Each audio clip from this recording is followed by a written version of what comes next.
Professor Tom Calma AO, thank you for talking to me today. Thank you. I'd like to start by asking you about your mob and your country and where you come from.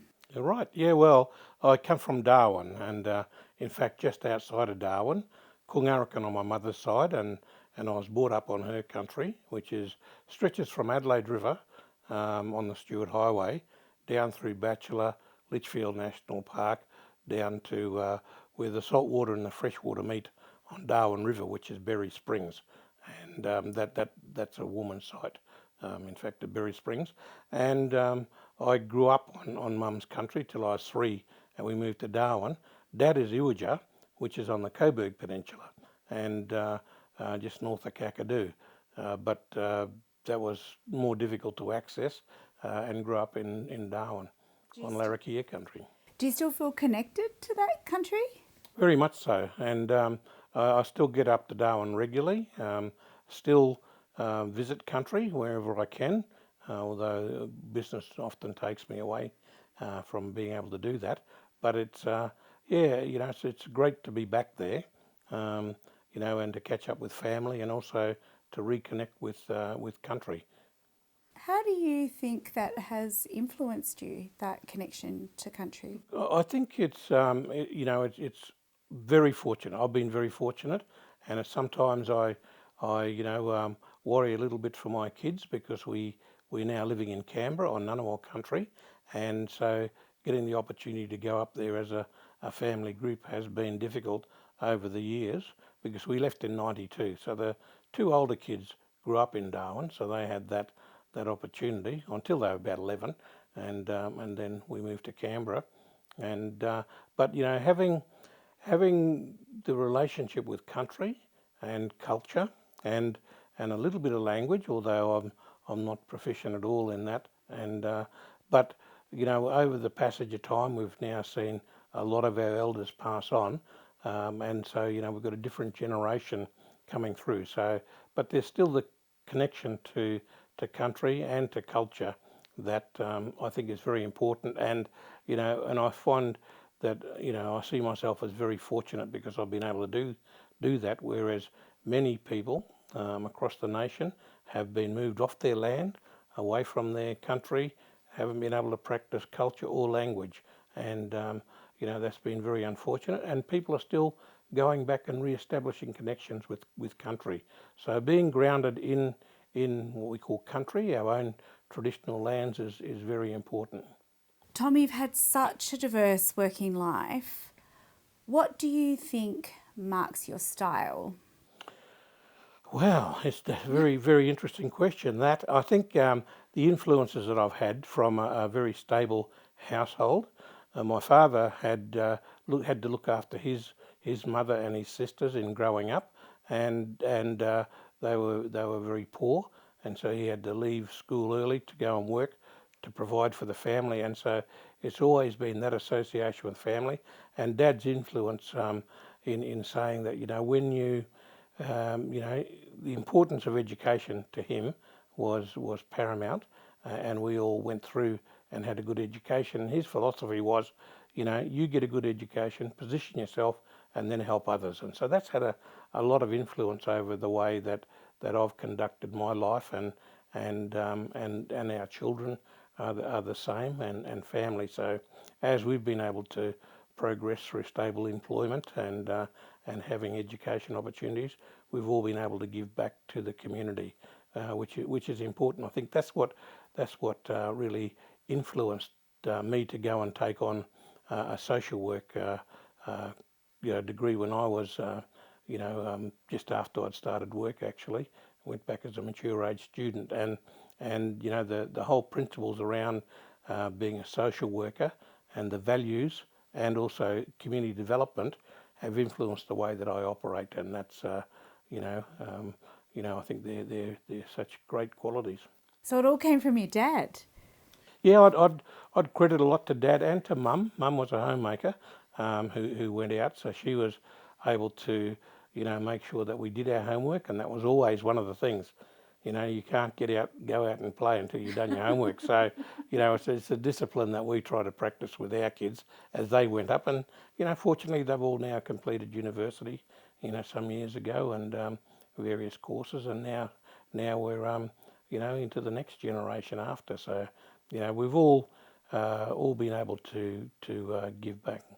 I did see one comment where you made yourself sound like you were a bit of a rat bag when you were young and you didn't focus on your studies. Yeah.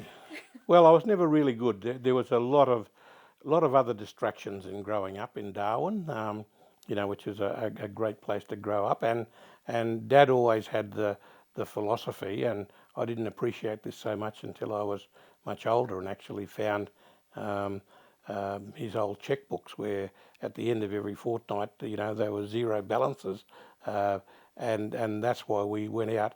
And he always encouraged us to go fishing, and supplementing our lifestyle through the products we were able to harvest from the sea, and also from hunting, and sharing any excess with other family members. So it's that was a good distraction for me. So I studied. I still did what I needed to do, but there were too many other distractions. So. But it's interesting because you've done so well academically since then. Yeah. Well, I think that's a really important observation, because one of the other things I practice a lot and really promote is that when people are given the opportunity, particularly Aboriginal and Torres Strait Islander people are given the opportunity, they will respond positively, and we will see greater outcomes. And we see this all the time when environments are conducive to culturally conducive, that people are in a safe place and given the opportunity to take on challenges, they'll do it, and do it very positively. You talked a little bit there about your dad and how important education was in your own family. But what do you think the turning points were for you personally that made you want to focus on education and literacy in your career? Yeah. Well, I guess going through, I was one of the few Aboriginal people in my cohort that went through and did year 12. Most dropped out at year 10 or 11, went on to employment, and other trades, which was also very important, and very few actually took the academic stream, and I did it, but that was a challenge, but I think that was one of the turning points. The other was that after Cyclone Tracy, when the Darwin was pretty much destroyed through the cyclone, and there were no tertiary education provisions available, not much choice anyhow. And so that was also at a period of time when Aboriginal and Torres Strait Islander people were only just accessing further education, tertiary education. And so an opportunity arose for me to get into the university. Well, at that time it was the South Australian Institute of Technology, now called the University of South Australia. And and I went down to Adelaide to undertake a course, and that had a both social work and community development focus on it, and and it was a conducive environment where it was a national program, so we had Aboriginal and Torres Strait Islander people from across the nation there, and I think that was really the turning point that allowed me to get a national perspective, which I hadn't really appreciated when I was in Darwin, but it also gave the opportunity to be in a supportive environment for education, and it was exclusively Aboriginal and Torres Strait Islander people through this program, but it was an enclave within the School of Social Work, and in fact that's where I met my wife, and she was also a student, and and that was way back in 77, 78. So. And you're still married all these years later? Yeah, still hanging in there. In your beautiful house, I can see all the plants and pottery and so forth. It's lovely. Thank you for having us here. And Tom, I understand that work that you did in Adelaide eventually spread. Yes, it did. It was a great opportunity for me. And on returning to Darwin, by coincidence, I saw advertised a public meeting from one of the senior professors out at the then Darwin Community College was holding a public meeting to look at how they could get Aboriginal students into the Darwin Community College as it had resurrected after the cyclone, and so I rocked up there and left the meeting as the chair of the of the development committee, and so I worked with them to establish the program, and subsequently got employed by the Darwin Community College as a lecturer, and then I took over as coordinator after the first year, and then the head of the division of within the School of Social Work and Education. And so, yeah, that was the launch pad. We started off in 1980 with one course of 25 students, and by the time I left in 1986, we had 5 full-time courses, a number of articulation programs, and over 300 Aboriginal and Torres Strait Islander students enrolled. So it grew very quickly, and and it lasted for quite a number of years until it then got to a situation where the decision was, when it became a university, to just make a provision for students to go straight into the various faculties. And I know you've basically worked in Indigenous education in one way or another ever since then. Yep. Your work led to the seminal Closing the Gap campaign. It was a report first, and then it was a campaign.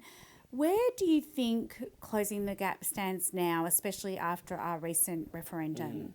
Well, what's important to differentiate is that the report I did in 2006 was a report to Parliament, and that led to the formation of the Close the Gap campaign, which was the people's movement, and it was where the lead Aboriginal and Torres Strait Islander peak bodies, as well as the mainstream health bodies, got together to lobby the government. And it wasn't until 2007, in the lead up to the 2007 election, that the Labor government in fact took it up as the Closing the Gap, and so that became the government's response to the advocacy by the Close the Gap group, and and so that then took off, and it's one of the legacies that still exists now. Where it's going to be, I guess we've now moved on and progressed over these years, and the Close the Gap campaign still goes, still does not have government funding. It's where we all meet together and continually lobby the government. The Closing the Gap is where the targets are set, and it comes under now the national agreement on closing the gap, and we have quite a number of targets that are still there, but now the targets are being developed with Aboriginal and Torres Strait Islander people rather than by government and imposed on Aboriginal and Torres Strait Islander people, and that's a significant change, and that's what we're trying to achieve out of the voice, to make it a systemic way of going about business, but of course that didn't get up. We'll talk about the voice in just a moment, but do you want to tell me the core principle of the Close the Gap concept? Yeah. Well, look, it's a human right-based approach, and that is where you make people the centre, and then everybody responds to that. It has a number of key features. One is that it's non-discriminatory, which is important, and the other is that it's what we call the principle of progressive realisation, and a human rights principle where any initiative is in fact able to be monitored and reported against to make sure that we do progress. And so one of the key features of that is that there's what we call needs-based funding, that adequate funding goes in to be able to achieve the outcomes that we're trying to get. And and one of the major failures of the Closing the Gap campaign has been the inability of government to hold a standard, I guess, approach to what they're doing. So instability in Parliament has meant that the Closing the Gap initiative has waxed and waned, which has been a problem. In fact, since the beginning of when I first launched it in 2006, the Close the Gap campaign, we've seen 9 prime ministers in that same period up until now, and so various ministers, hundreds and hundreds of bureaucrats changing, and so we haven't had a consistent approach. Hopefully, we're at a position now where, through the national agreement on Closing the Gap, that we will see a bit more stability and a bit more of an opportunity to realise what the main objectives of the report was. And part of the progressive realisation principles is accountability, and that's why we're able to get the Prime Minister to report back at the opening of Parliament each year on what they've achieved in the previous year. Unfortunately, it then becomes an opportunity for the opposition to have a ping at the government, and so it becomes a political football again. And so we, as the Close the Gap campaign, produce a shadow report which talks about, from our perspective, from an Aboriginal and Torres Strait Islander perspective, and also from the perspective of the non-Indigenous health peak bodies and human rights groups, of what needs to be achieved and what has been achieved. It's quite interesting when you look at it from the two different perspectives as to what has been achieved and what hasn't been. And essentially, my understanding is the idea is that for Aboriginal and Torres Strait Islander people, we want the same health outcomes as for the rest of the population. Exactly right. That's what health equality is about, and equity is the goal to be able to achieve that. Equality is about saying that we should enjoy the same life outcomes and health outcomes as the non-Indigenous population, but it is far from that at the moment. When I first launched the report, there was a 17-year life expectancy gap between Indigenous and non-Indigenous Australians, whereas in other countries, the other developed countries that we often measure against, New Zealand, Canada and the US, the gap was only 7 years. And so my whole question was, why is there such a profound gap here in Australia, a very rich country, and that needed to be addressed. And so it was, and people got a little offended because we said it should be non-discriminatory, and that's in part because the health systems themselves weren't conducive to be able to support not only Aboriginal and Torres Strait Islander people but minority people. So we've seen over the past decade plus, a change in the way that the health systems start to look at cultural competency, making sure that their services are non-discriminatory, and still a way to go, mind you, but we have seen improvements in that space. Is the gap smaller now? The gap is smaller. It's roughly about 10 years now, in part because of improved health services, but equally because of a different formula used on the same data, which actually brought it down quite significantly. But anyhow, it is an improvement. The important thing is that governments stay focused, and we had at one stage what we call a statement of intent in 2008, where the governments, all the governments of Australia, as well as the Commonwealth Government, signed off that they would work with Aboriginal and Torres Strait Islander people. They would have a comprehensive plan, strategy, they would fund it, and so forth. Well, over the years, change of government or change of approach, and that's been the hallmark of Aboriginal and Torres Strait Islander affairs, and that's what we're still striving to achieve, some consistency.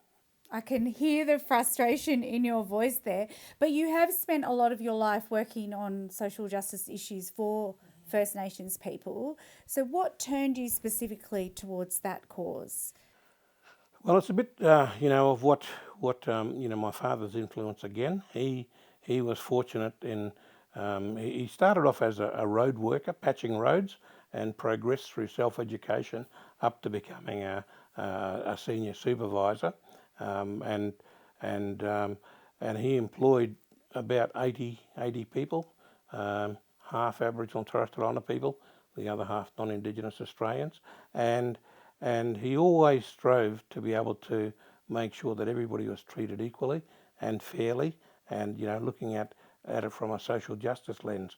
And and when I did work experience with him, and then also working within the public sector, there's always a very positive, attitude towards my father and the way he conducted his business, and I guess that's what rubbed off. And we can't undervalue social justice and empathy and inclusiveness, and again being non-discriminatory and non-racist. And nowadays I talk a lot about people's unconscious bias, and that is that people may not believe that they're discriminatory or that they're racist, but they are, or what they practice is, and often it's through unconscious bias.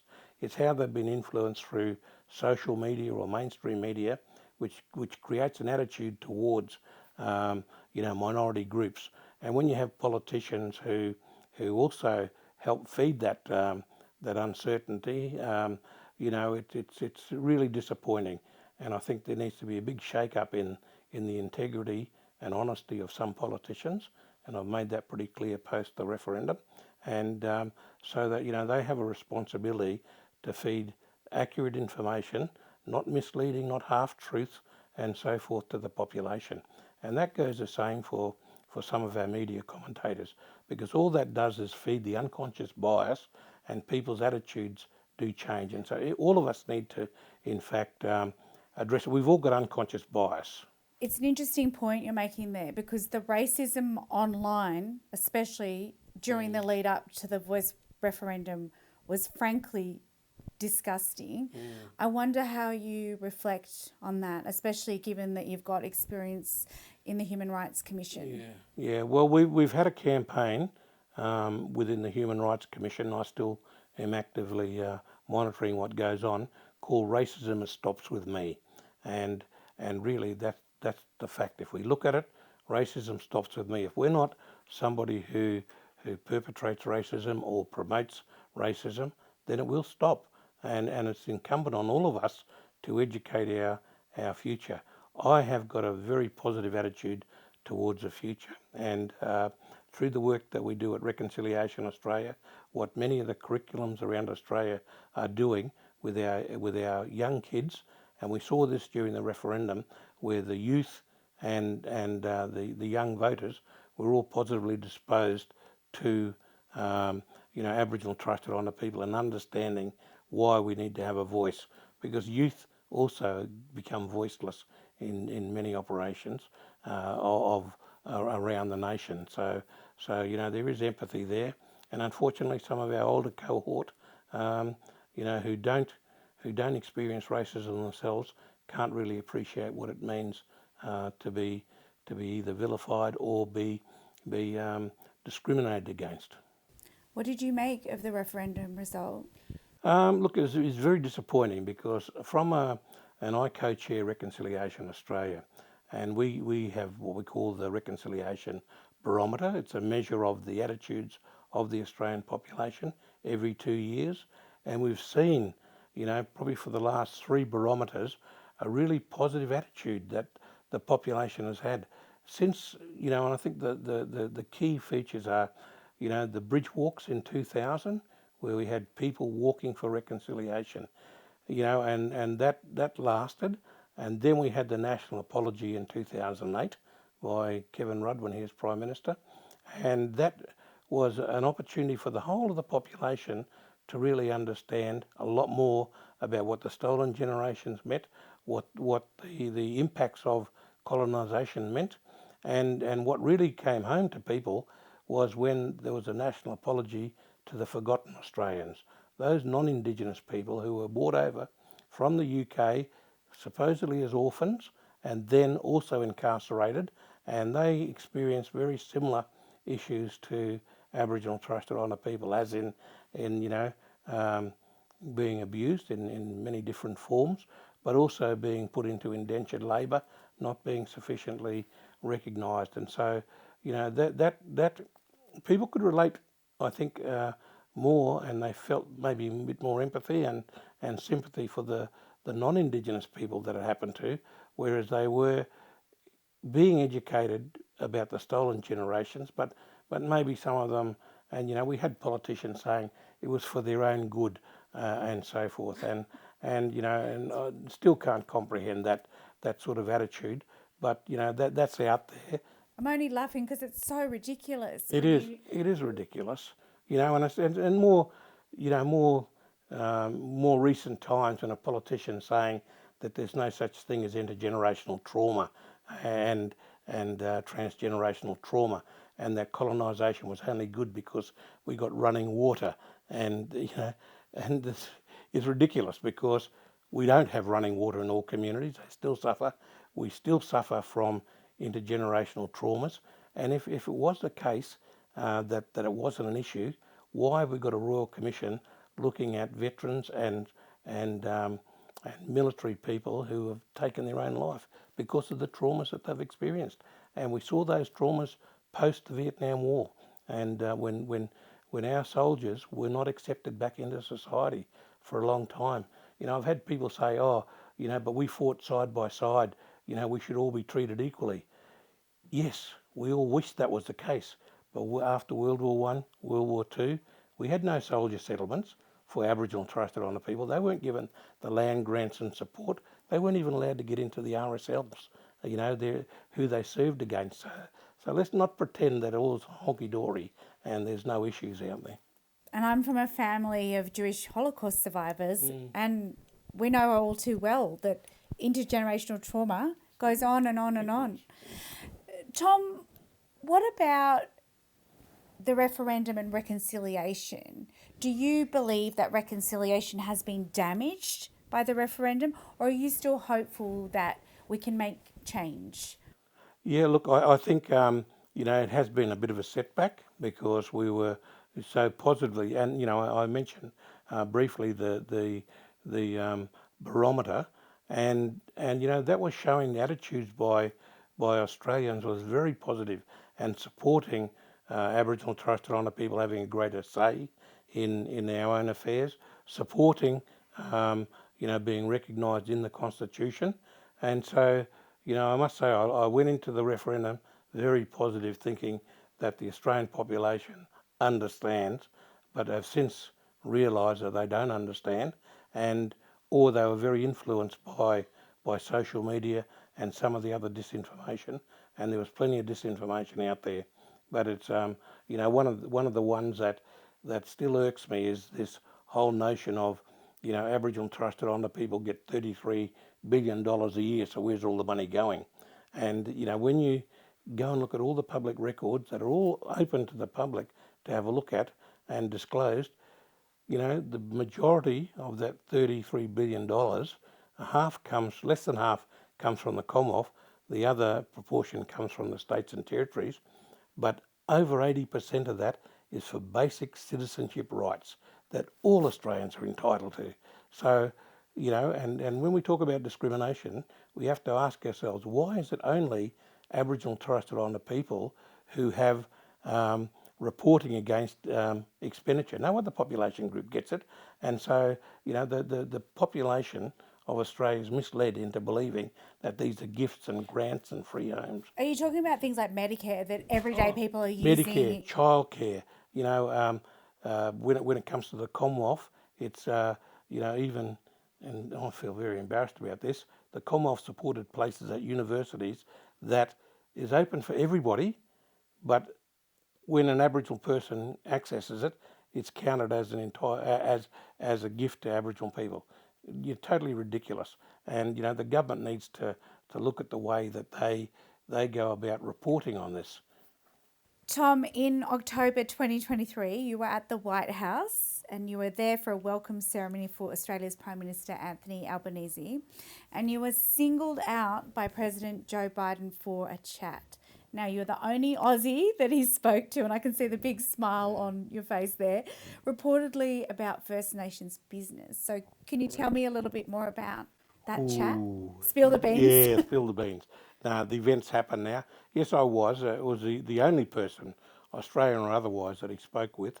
And look, it was a real honour. And, in part it was a reminiscence that we'd met in 2016 when he was Vice President and visited Australia. And there was a dinner at the Admiralty House in Sydney. And I was party to it. Heather and I were invited to that dinner. So we met Vice President Biden at the time, and so we reminisced about that, and he actually recalled, and he said, "Oh yeah, the dinner in Sydney," which made me feel pretty good that he remembered that.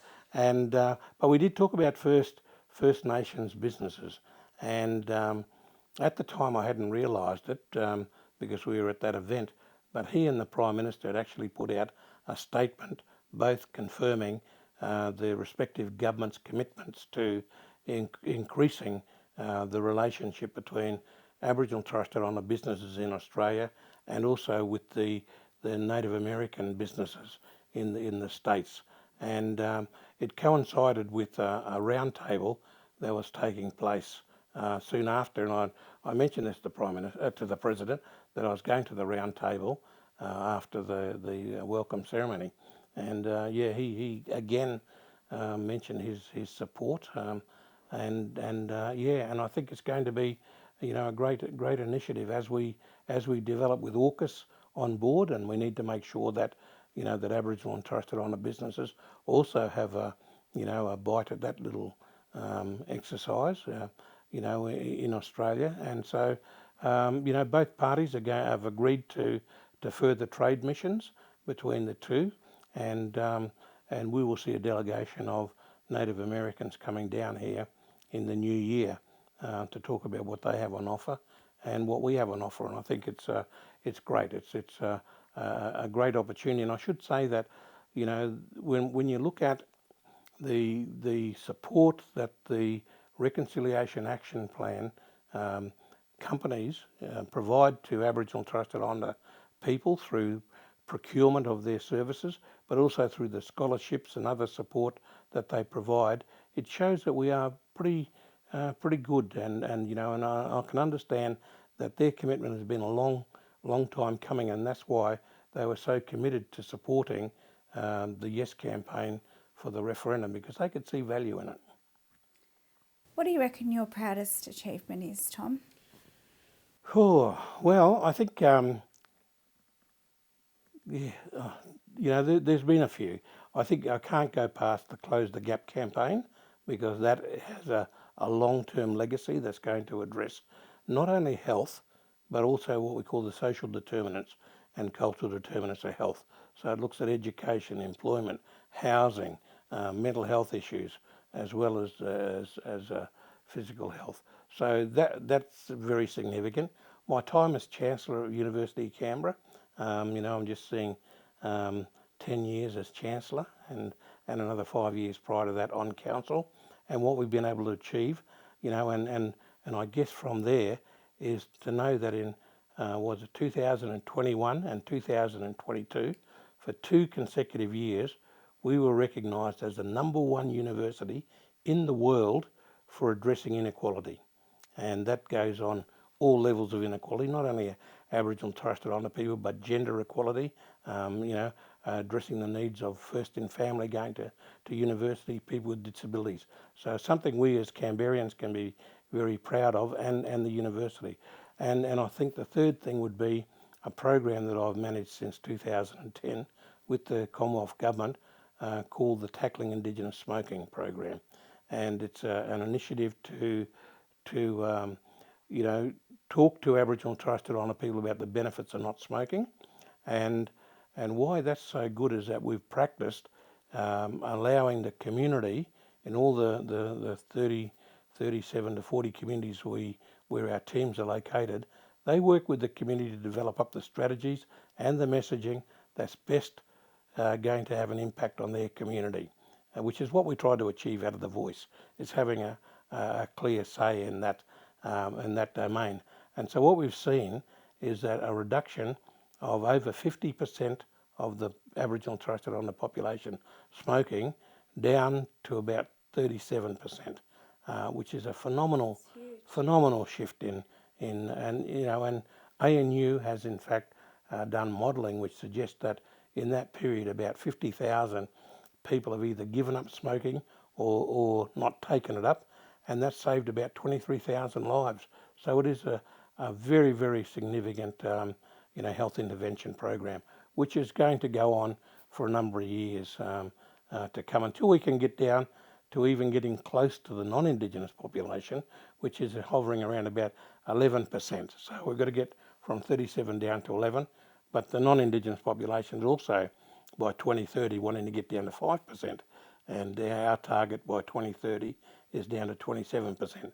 So there's still a gap, but it's there. We've also got to address vaping, which is now the new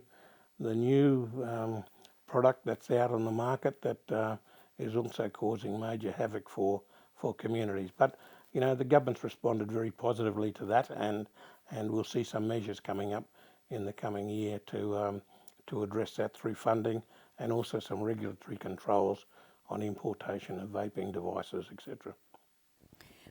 As the 2023 Senior Australian of the Year, if you could put a message into the ears of young people, what would it be? Well, I think in the ears of young people, what I would be saying is get involved. You all have a part to play in democracy, how we're governed. Understand how we're governed. Understand the mechanisms of how legislation gets through Parliament, the roles and responsibilities of Parliament. Understand your citizenship rights and also your human rights, what you are entitled to and what you should be demanding. But also, at the same time, understand who we are as a nation. And I can say through the Narragunawali program through Reconciliation Australia that we're working across the curriculum to be able to, across the nation in all the curriculums, to present an understanding of our history from an Aboriginal and Torres Strait Islander perspective. So we've started addressing truth-telling, and so that's a really important one. The other bit of work, though, is not just with youth, but it's with older people. And I devote a fair bit of time since the Royal Commission to working in this space as well. I'm on the Aged Care Council of Elders, which is a group of people from across Australia who are looking at monitoring and working with the government on the implementation of the recommendations from the Royal Commission into aged care.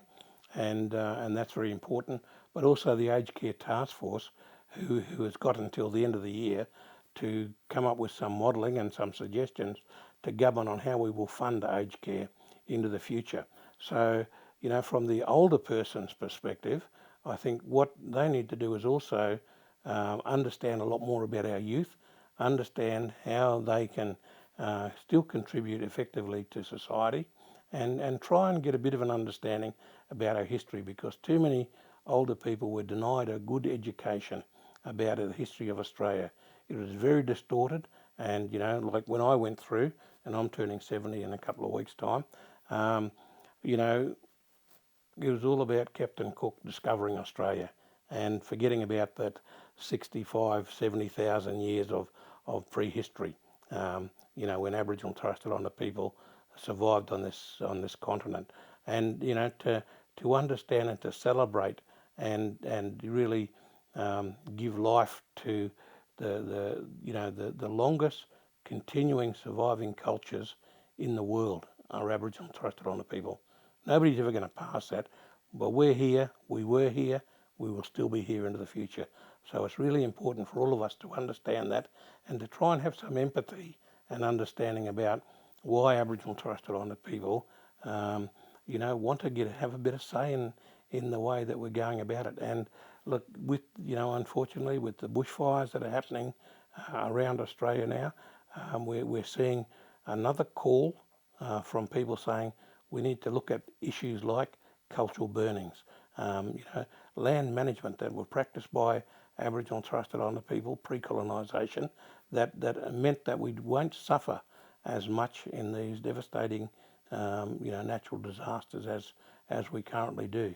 We've got to bite the bullet and understand the impacts of climate change, and a lot of that's got to be driven by many of our old people.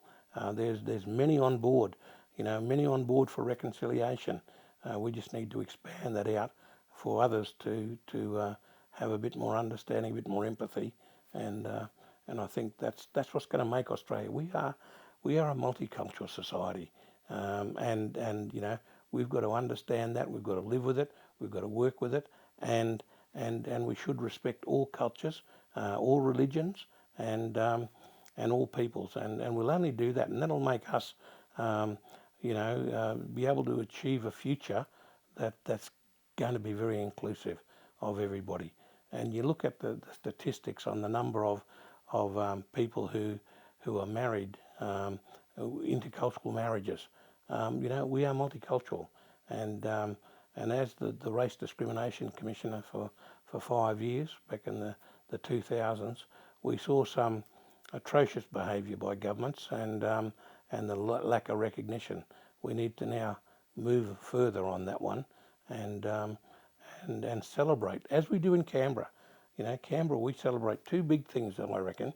One is that we have a public holiday to celebrate reconciliation, and we have our multicultural festival that is phenomenally supported by the population, and that's why we had a 60% vote yes in the referendum.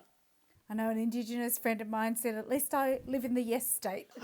Yeah, well, it's been interesting. The number of people said, you know, is there any room for us to move up here? Tom, what's to come for you now? Oh, look, you know, I think I don't know. I'll still do all the things that I do. I do a lot of work in early years education and through the Australian Literacy and Numeracy Foundation, and you know, with the philanthropic approach to addressing you know, engagement of not only Aboriginal and Torres Strait Islander people, but other people who are low socioeconomic or refugees, migrants. We run quite a number of programs like breakfast libraries, you know, books in homes, you know, these sort of programs that use art therapy to engage with kids from a refugee background and also an Indigenous background, where people can feel really comfortable in understanding and expressing their stories through a non-threatening environment like art and art and craft, and then start to work on language development. So, you know, they're all critically important. Another group I chair is the Living First Language Platform, which is now, by the end of this year, we'd have recorded 20 Aboriginal and Torres Strait Islander languages in Australia. You know, and these are languages being led by the community, and not only are they recording the languages, but they're able to teach the languages back to their community, but they're also used as an opportunity to then become familiar with your own language and then develop your English language capacity. And so we've seen some brilliant outcomes there, and you know, and I think the government is now looking at one of our success stories, working with the Gillen Primary School in Alice Springs. That when we started 8 years ago, they were the bottom achieving primary school in Alice Springs. In NAPLAN, they are now the highest achieving. So, you know, where there is the right sort of approach that's inclusive, that's done in a way that people can relate to, that's supportive, we will see an outcome. And that's not only for Aboriginal and Torres Strait Islander people, but that's for all kids in the school. So, yeah, look, there's plenty of good examples of good practice around the nation. You know, we've just got to be able to exercise some of those. And language and culture are some of the most important for not only Aboriginal and Torres Strait Islander people, but people from minority ethnicities. Thank you for your time today, Tom. Thank you, appreciate it. Subscribe to our channel for more seriously interesting videos.